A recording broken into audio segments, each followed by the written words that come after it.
안녕하십니까? 배팅 부동산 공유지분 공유물 2부 공유지분 물건의 서열 최하층 계급을 공개합니다. 진행하겠습니다. 목차를 보면 그 세 가지 순서로 진행을 할 건데 1번 부동산을 이해하면 공유지분은 자동 이해. 이 부분에서는 그 공유지분 이해를 위한 필수적인 어떤 부동산의 내용을 말씀을 드리고 2번 집합 건물의 개념과 종류. 이 장에서는 대한민국의 그 집합 건물이 엄청나게 많은데 이 집합 건물이 그 공유지분 물건이냐 아니냐에 따라서 전반적인 그 내용이 엄청나게 크게 달라집니다. 그래서 별도의 그 챕터로 이렇게 뽑아서 집합 건물의 개념과 종류에 대해서 살펴보고 집합 건물이 공유지분 물건인지 아닌지를 확인하는 내용을 담았습니다. 그리고 3번 공유지분 물건 못난이 올림픽. 요것은 그 제목에 공유지분 물건의 서열 최하층 계급을 공개합니다와 일맥상통하는 내용으로 여러 가지 그 공유지분 물건 중에서 어떤 것이 좀 괜찮고 어떤 것이 가장 안 좋은지를 쭉 그 나열해 보도록 하겠습니다. 여기서 그 최하층 계급이라든가 어떤 안 좋은 순서 이런 것들은 절대적인 어떤 물건의 분석이 아니라 상대적인 물건의 분석. 그러니까 만약에 똑같은 조건의 부동산이 단독 물건일 때 대비해서 지분 물건일 때 그 가치가 얼마만큼 감소하는지 그 감소의 폭에 대한 어떤 내용입니다. 그래서 꽤 괜찮은 물건일지라도 요 공유지분 못난이 올림픽에서 금메달을 딸 수가 있는 거죠. 절대적인 가치가 낮다는 의미는 아니고 단독 지분 대비 지분 물건의 그 가치의 감소폭이 엄청나게 크다 라고 할 때 그 금메달이겠죠. 자, 1번 부동산을 이해하면 공유지분은 자동 이해. 자, 1번 자산 관점에서의 부동산.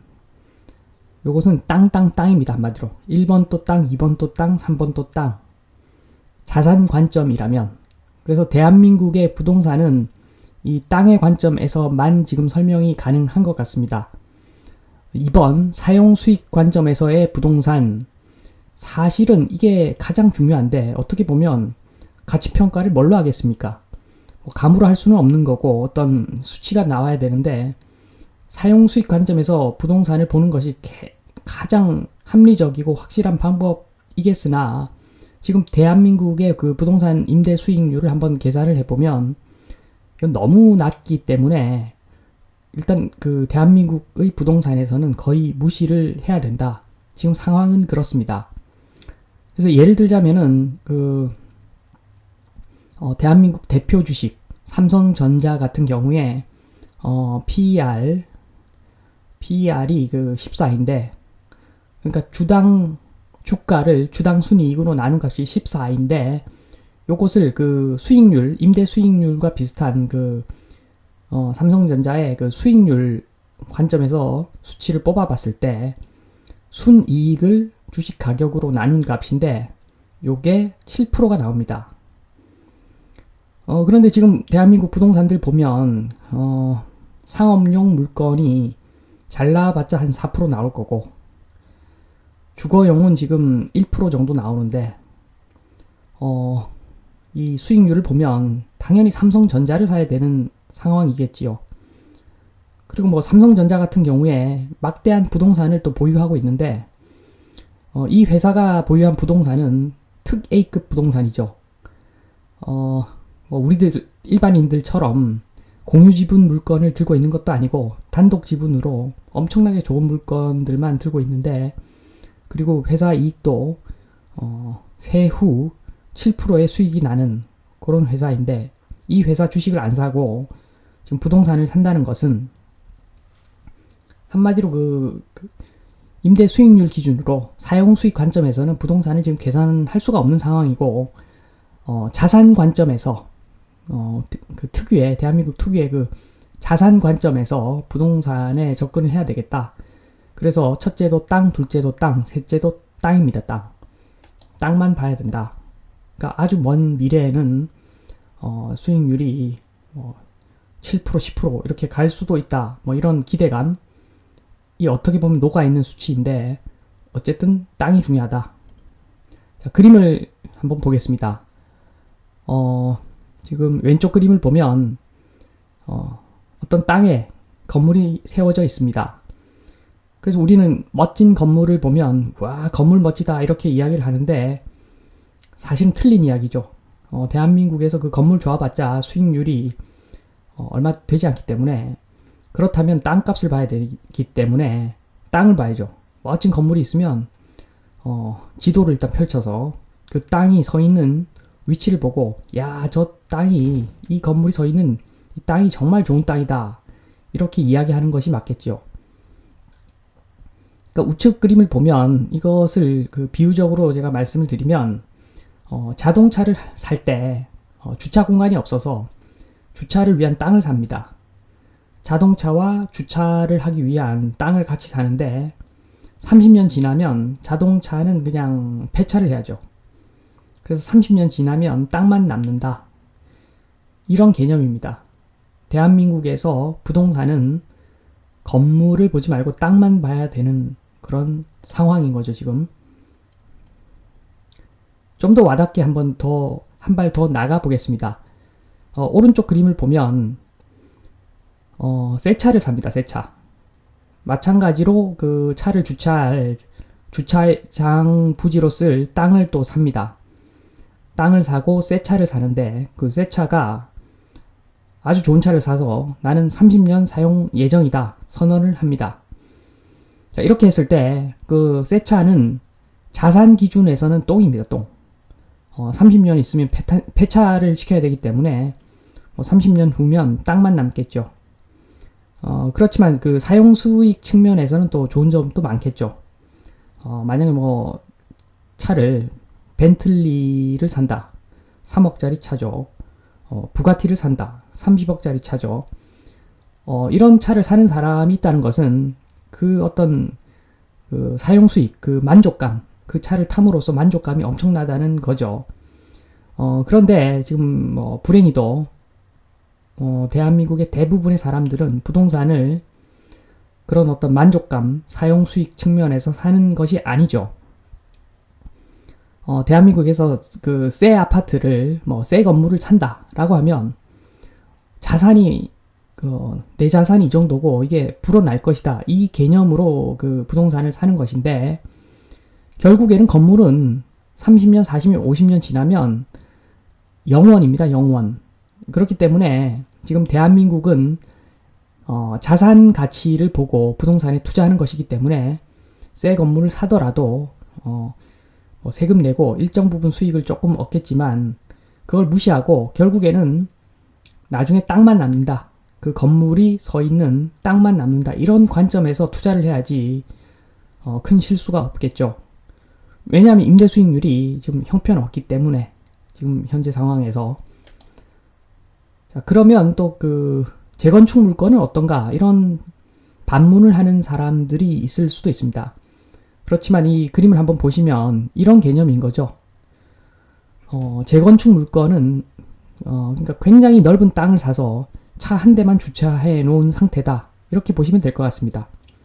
차 어차피 폐차해야 되는 거고 건물 부셔야 되는 거죠. 철거를 해야 되는 상황이죠. 그렇지만 상대적으로 큰 땅이 남기 때문에 이 재건축 물건은 조금 더 낫다는 거죠. 그 일반 아파트에 비해서. 왜냐하면 다시 지을 수 있는 넓은 땅이 있기 때문에. 자, 다시 본론으로 돌아와서 자, 그럼 좋은 부동산이란 무엇인가? 당연하죠. 가격보다도 가치가 훨씬 크면 되는 거죠. 그리고 4번 가치 있는 부동산은 무엇인가? 다른 조건이 다 동일하다면 그러니까 위치가 똑같고 동일하고 그 다음에 용적률이 동일하고 그럴 경우에는 땅이 넓은 부동산이 최고로 가치 있는 부동산입니다. 그래서 그 길게 보면 그 투자 관점에서 보면 건물은 그냥 철거비가 드는 어떤 그 자동차 개념이라고 보시면 되고, 그러니까 건물이 크면 철거비도 많이 들어가는 거죠. 그래서 가치 있는 부동산은 땅이 넓은 부동산인데, 그렇다고 앞서 말한 그 재개발 물건이, 재건축 물건이 가치 있는 부동산일 수는 있겠지만 그게 좋은 부동산인가? 그건 또 다른 문제입니다. 그걸 계산을 해봤을 때 아무리 재건축 부동산이지만 가치보다 가격이 비싸다면 그것은 나쁜 부동산이죠. 투자 관점에서. 그런 개념으로 그 부동산을 좀 정리를 1차적으로 해보았습니다. 자, 2번 집합 건물의 개념과 종류. 집합 건물 너무도 많죠. 뭐 대표 선수가 아파트, 오피스텔 이런 것들입니다.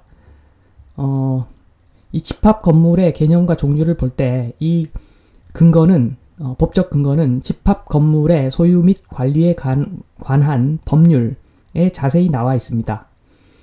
여기에 나와 있는 개념은 구체적으로 어떠한 물건이 집합 건물이다 이렇게 이야기하는 것이 아니라 간접적으로 개념을 정의하고 있는데, 그 집합 건물에서 제일 중요한 개념은 구분 소유라는 개념입니다.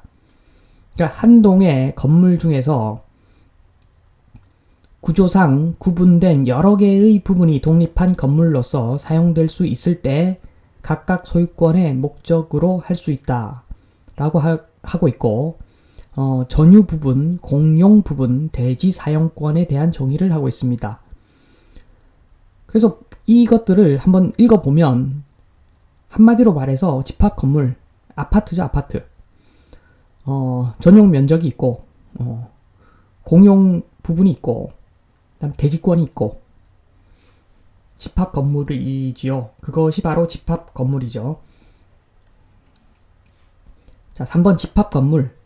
전유 부분은 100% 소유하고 공용 부분과 땅은 다 같이 사용하는 그런 개념입니다. 그리고 집합 건물 등기가 끝나면 전유 부분과 대지권은 같이 움직입니다. 대지권이라고 보통 일반적으로 이야기를 하는데 법에서 보면 대지 사용권이라는 표현을 씁니다. 그래서 한마디로 집합 건물 등기가 끝나면 땅만 팔고 전유 부분은 안 팔고 이런 것들이 불가능하죠. 전유 부분을 팔 수가 있는데 전유 부분을 팔게 되면 자동적으로 공용 부분에 대한 사용권과 땅에 대한 사용권이 같이 따라가는 거죠. 그래서 대지 사용권이 맞는 개념이죠. 4번 종류. 공동주택은 아파트, 연립주택, 다세대 주택. 그러니까 각 그 전유 부분마다 개별 등기가 나오면 집합 건물이라고 일단 보시면 될 것 같습니다. 기타 물건으로는 오피스, 오피스텔, 아파트형 공장, 생활 숙박형 시설. 다 그냥 그 전유 부분이 개별 등기가 되는 물건들이죠. 자, 집합 건물을 좀 더 직관적으로 이해를 하기 위해서 이 직관적으로 이해를 해야지 실전에서 이 개념이 적용이 될 것입니다.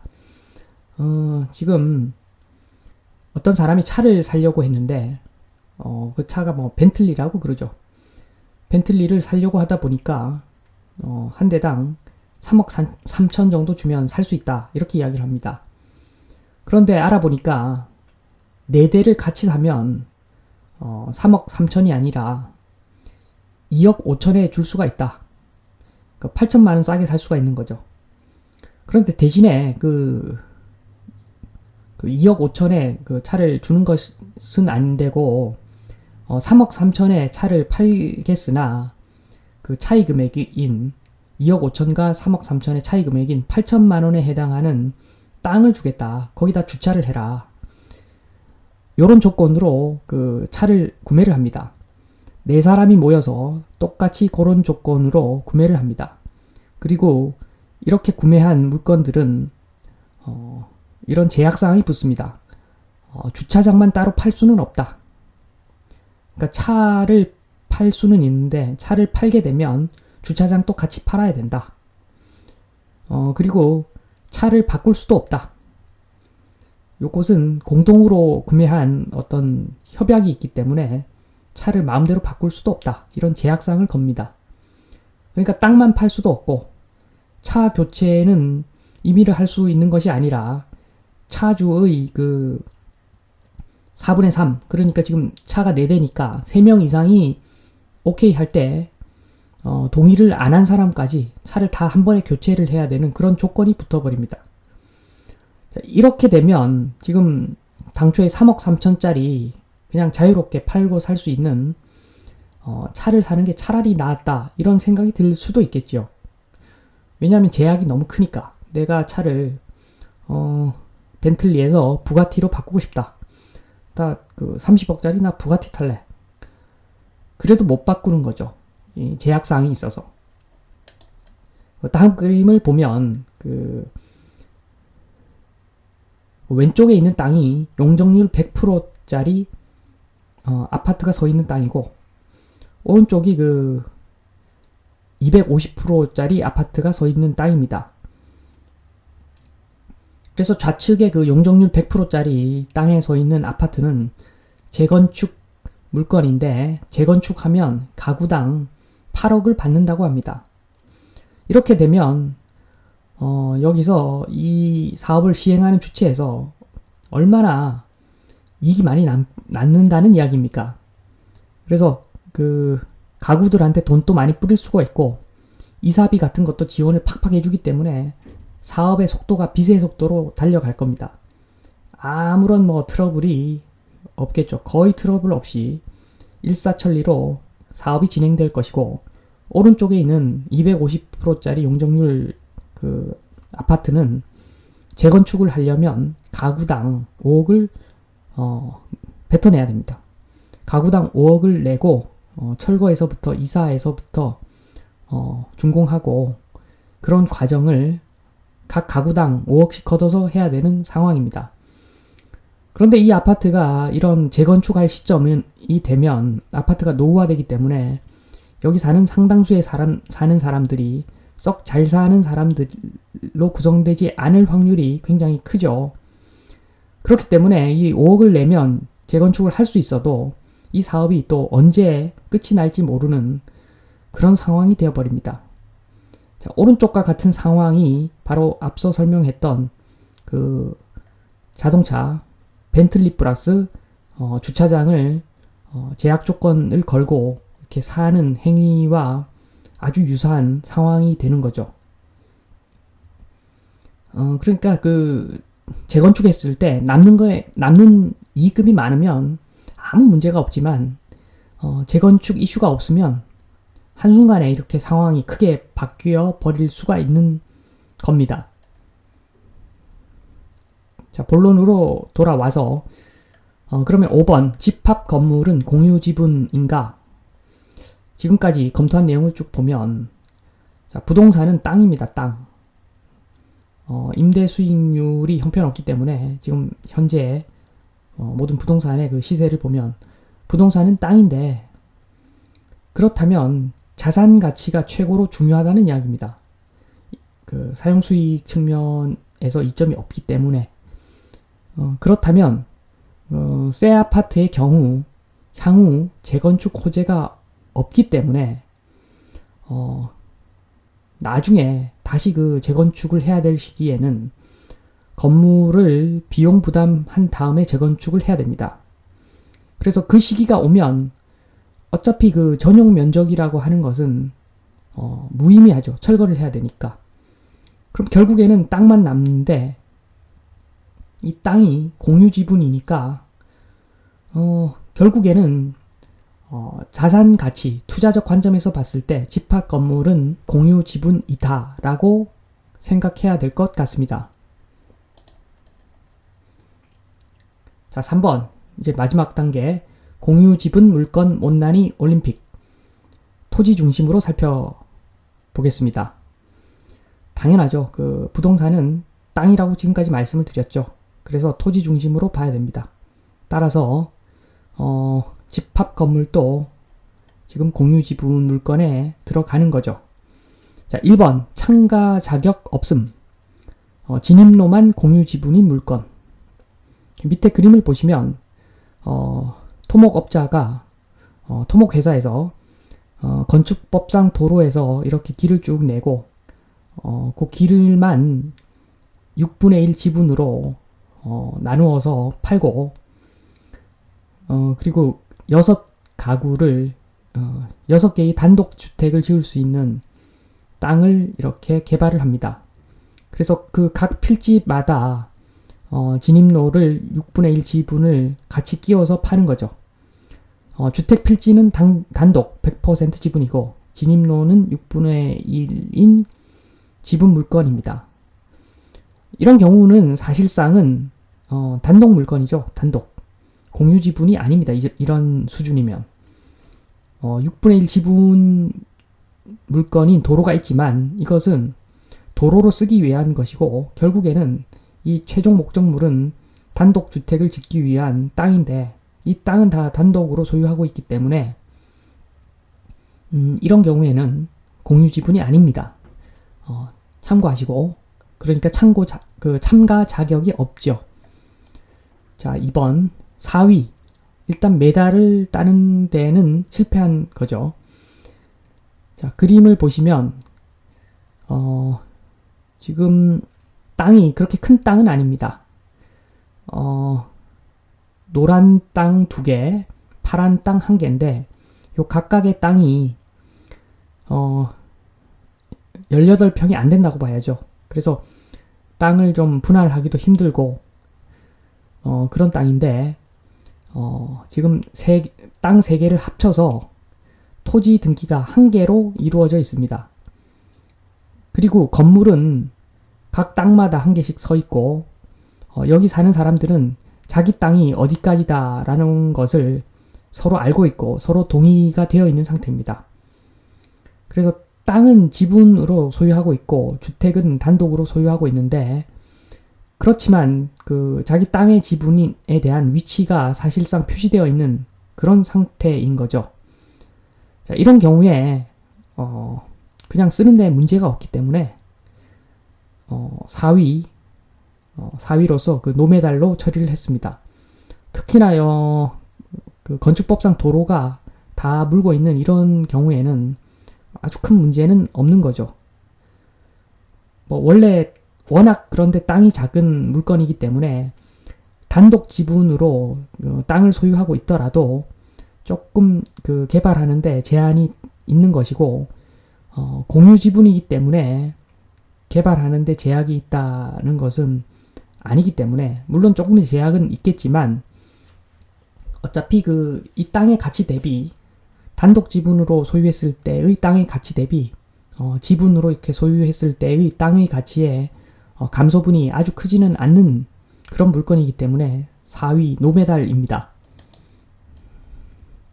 자, 3번 동메달. 자, 땅만 있는 공유 물건. 종류는 농지, 임야, 나대지 등입니다. 그래서 이 경우에는 정 안 되면 공유물 분할 청구 소송을 할 수가 있고 그래서 경매로 넘어가서 형식적 경매로 넘어가서 낙찰이 되면 돈으로 환전이 가능한 거죠. 물론 그 경매에 진행되는 비용이 좀 빠지고 그다음에 법무사 비용이 좀 나가겠지만 어쨌든 처리는 할 수 있기 때문에 땅만 있다면 위에 건물 없고 그냥 땅만 있고 위에 지역권이나 지상권 이런 거 없이 그냥 땅만 순수한 땅만 있다면 공유 물건이라도 동메달 정도는 된다. 이렇게 보시면 되겠습니다. 자, 4번 은메달. 자, 땅 지분 4분의 1을 경매로 낙찰을 받았습니다. 그런데 거기에 그 법적 지상권이 성립되어 있는 집이 서 있습니다. 한마디로 그 집을 마음대로 부실 수 없는 상황인 거죠. 자, 이런 경우에 그 집에서 법적 지상권이 있는 집에서 땅을 사용하고 있기 때문에 그 지료, 땅 사용료를 받을 수가 있는데 내 땅의 지분이 4분의 1이기 때문에 4분의 1의 지료에 대해서는 나의 수익으로 잡을 수 있겠으나 내 지분이 과반이 아니기 때문에 계약은 내 권리가 아닙니다. 그러니까 지료를 얼마 받겠다고 약정하는 것은 나의 권리가 아니기 때문에 내 수익이 조금 잡힐 수도 있는 거죠. 예상보다도. 그런 상황이 생길 수도 있고, 그 다음에 공유물 분할 청구 소송을 진행을 해서 경매로 넘길 수도 있겠으나, 이런 경우에는 그 법적 지상권이 있는 그 건물이 지상에 있기 때문에 낙찰가가 굉장히 저렴해질 것으로 보입니다.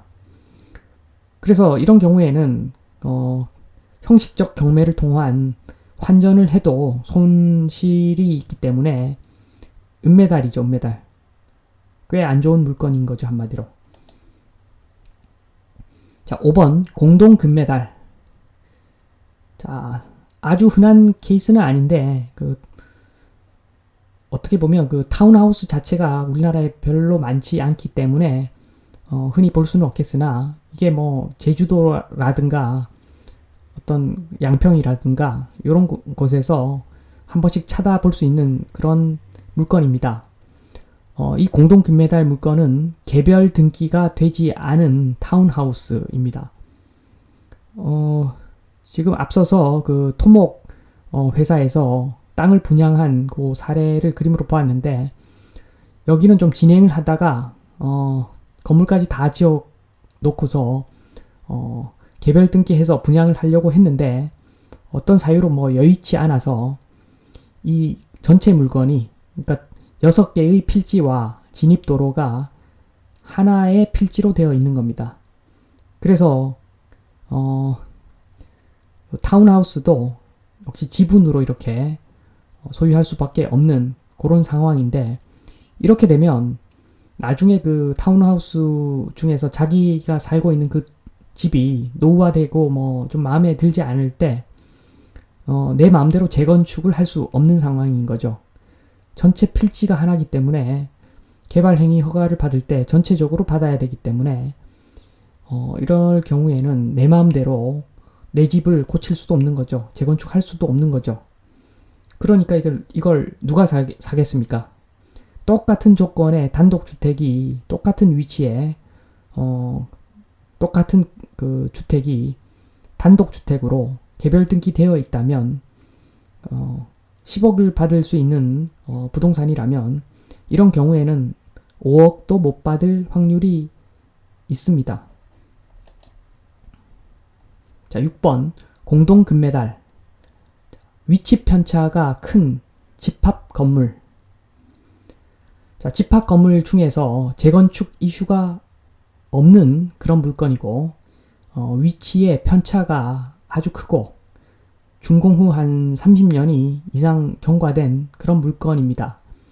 그러면 집합 건물이기 때문에 대지권만 팔 수도 없고, 그리고 공유물이지만 그 토지에 대해서는 공유물이지만 어차피 집합 건물로 분류가 되어 있기 때문에 공유물 분할 청구도 할 수 없는 그런 물건이죠. 한마디로 깝깝한 거죠. 지금 그림을 보시면 요런 단지를 생각하시면 될 것 같습니다. 두 면이 도로에 접해 있고, 큰 도로에 접해 있고, 하나는 대로고, 그 다음에 코너부는 전철역도 있습니다. 그런데 이게 그 새 아파트일 때는 101동에서 105동까지 다 좋습니다. 새 아파트니까 잘 사는 사람들도 많이 들어와 있을 거고, 그리고 건물도 깨끗하고, 그래서 어떤 사람은 조금 조용한 것을 좋아하는 사람은 101동도 선호를 할 것이고, 그리고 조금 바쁘게 사는 사람 같으면 105동을 선호할 것이고, 전반적으로 그 수요도 분산되고 101동도 인기가 있는 그런 동일 것인데, 시간이 지나서 30년, 40년 이렇게 지나면 이제 건물이 노후화되고, 거기에 따라서 아파트에 사는 구성원들도 못 사는 사람들로 채워지고, 그렇게 노후화가 되다 보니까 저 비탈 위에 있는 101동 같은 경우에는 조금 뭐 약간의 그 우범지대 같은 느낌, 조금 좋지 않은 그런 느낌이 있는 동네로 바뀔 수도 있는 거죠. 그래서 그런 상황이 오면 105동 같은 경우에는 그나마 괜찮을 겁니다. 전철역이 붙어 있기 때문에 젊은 뭐 신혼부부들, 맞벌이 하는 신혼부부들 교통이 중요하니까 105동을 선호해서 월세 수요도 꽤 많을 것이고, 그래서 105동은 문제가 없는데 저쪽 101동 쪽으로 갈수록 이건 무조건 지금 재건축을 해야 된다, 이런 분위기겠죠. 그래서 101동에서 우리 전체적으로 5억을 내고 다시 짓자, 이렇게 이야기를 하면 105동에서는 당연히 이렇게 이야기하겠죠. 나는 2억 이상 내어놓을 수가 없다. 나머지는 101동 니네들이 알아서 부담해라. 니네들이 8억 내고 우리는 2억만 낼 것이다. 뭐 이렇게 가겠죠. 그리고 104동도 또 한 소리 하겠죠. 또 나는 뭐 3억만 내겠다. 뭐 이런 식으로 되면 101동 부담이 너무 커지니까 일 진행이 안 되겠죠. 이 동네 분위기가 아마 쌀벌할 겁니다. 이렇게 점점 갈수록.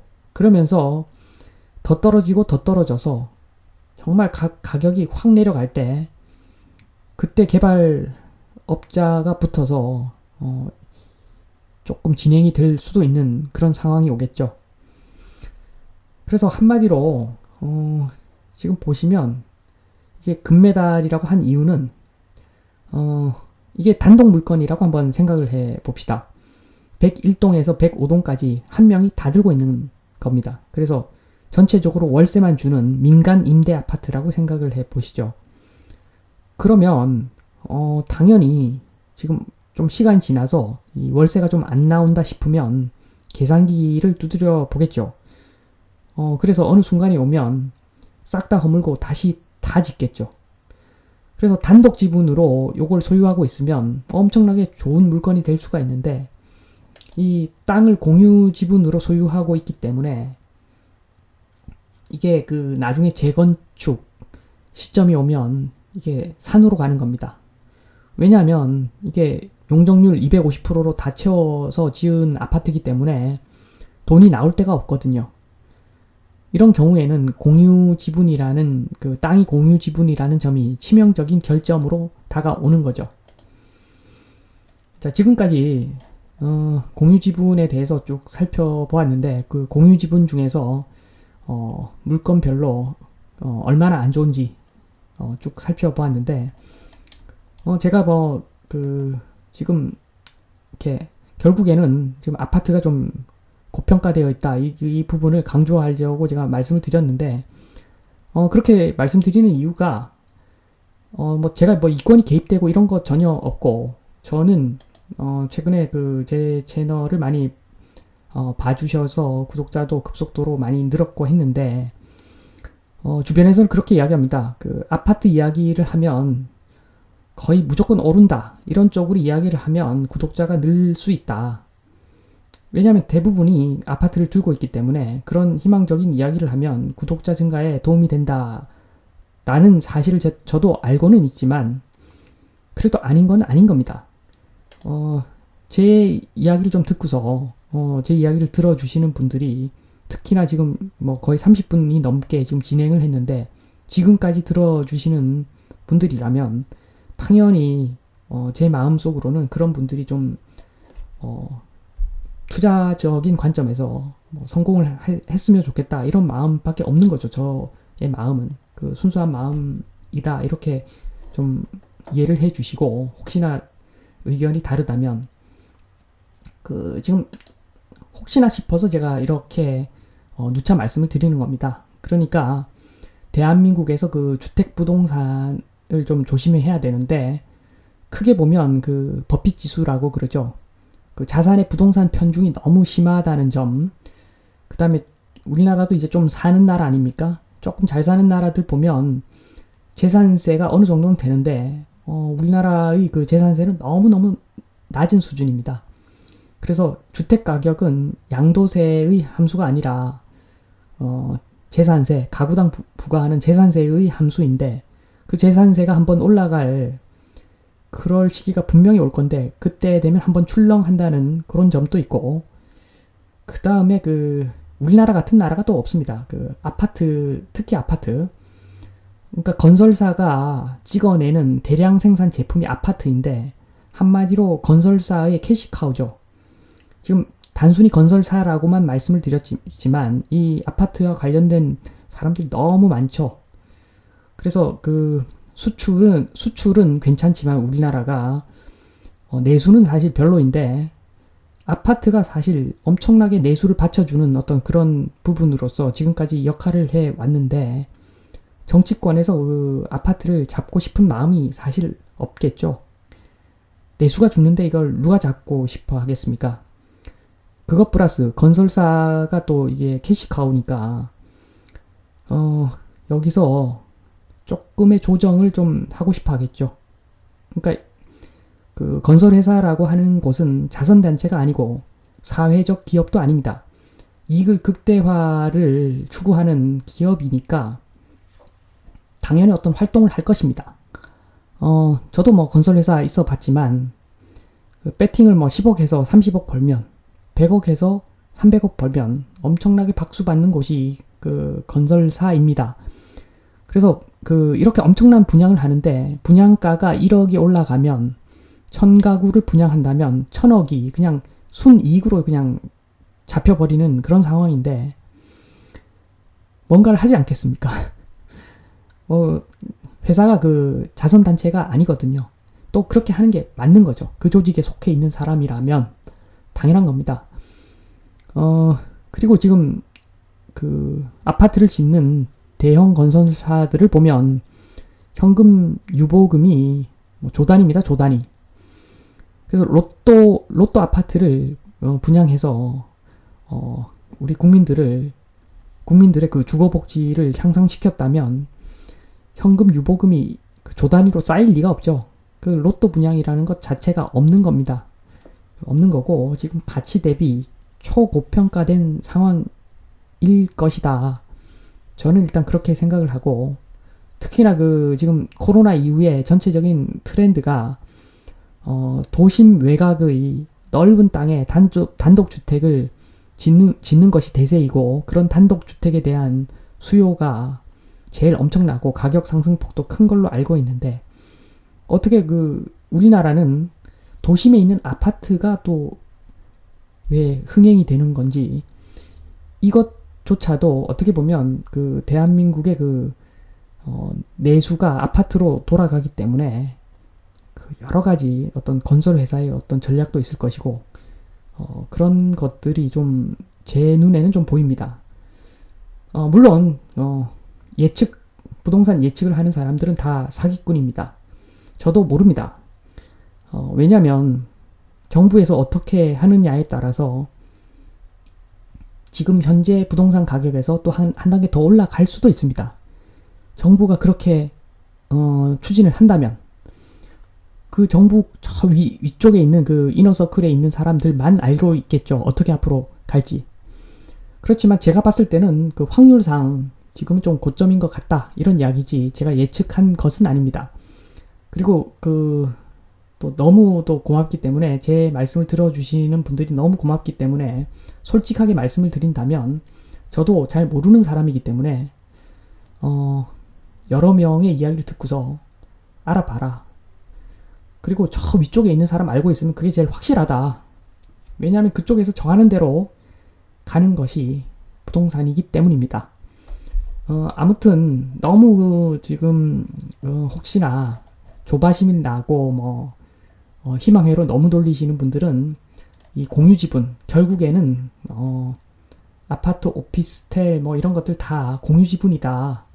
요 점을 인지하시고, 그런 공유지분 집합 물건은 전철역 바로 앞에 있는 것들, 대로변 바로 앞에 있는 것들, 그리고 그 동수가 너무 많으면 위치가 편차가 클 수밖에 없기 때문에 그런 것들을 좀 피하시고 접근을 좀 하시면 나중에 큰 어떤 어려움을 겪지는 않을 수 있을 것 같다는 마음으로 이번 영상을 만들었습니다. 이만 마치겠습니다.